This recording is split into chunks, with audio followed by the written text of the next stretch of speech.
শুভ সকাল। প্রতিদিনের pre market আপডেটে আপনাদের স্বাগতম। সূচক 8.42 পয়েন্ট বা 0.17% সামান্য বৃদ্ধি পেয়ে 4,965 পয়েন্টে পৌঁছেছে।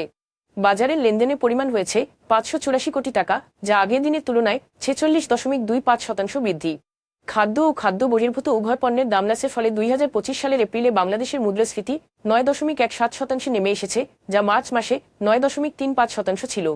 বিবিএসের তথ্য অনুসারে খাদ্য মূল্যস্ফীতি 8.63% নেমে এসেছে, যেখানে খাদ্য বহির্ভূত মূল্যস্ফীতি সামান্য কমে 9.61% দাঁড়িয়েছে। নভেম্বরে 11.38% শীর্ষে পৌঁছানোর পর থেকে মুদ্রাস্ফীতি কমতে শুরু করেছে। 2025 সালের এপ্রিলে বাংলাদেশে পণ্য রপ্তানি 3.01 বিলিয়ন মার্কিন ডলারে পৌঁছেছে, যদিও 2024 সালের এপ্রিলের তুলনায় সামান্য বেশি। তৈরি পোশাক রপ্তানি মোট 2.39 বিলিয়ন মার্কিন ডলারে পৌঁছেছে, যার মধ্যে নিটওয়ার 5.08% বৃদ্ধি পেয়েছে এবং ওভেন পোশাক 4.65% হ্রাস পেয়েছে। জুলাই এপ্রিল মাসে সামগ্রিকভাবে রপ্তানি 9.83% বৃদ্ধি পেয়ে 40.20 বিলিয়ন মার্কিন ডলারে পৌঁছেছে, যা তৈরি পোশাকে 10% বৃদ্ধির কারণে।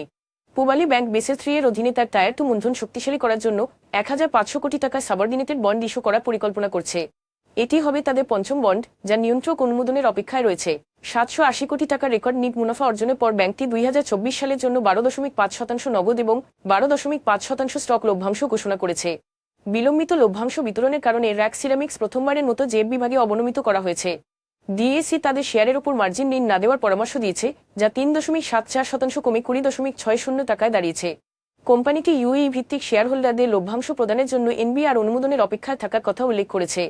স্থানীয় শেয়ারহোল্ডারদের ইতিমধ্যেই অর্থ প্রদান করা হয়েছে। এখন এ পর্যন্তই। বিকেলে আবারও আসছি ডেইলি মার্কেট আপডেট নিয়ে। সে পর্যন্ত আমাদের সঙ্গেই থাকুন। ধন্যবাদ।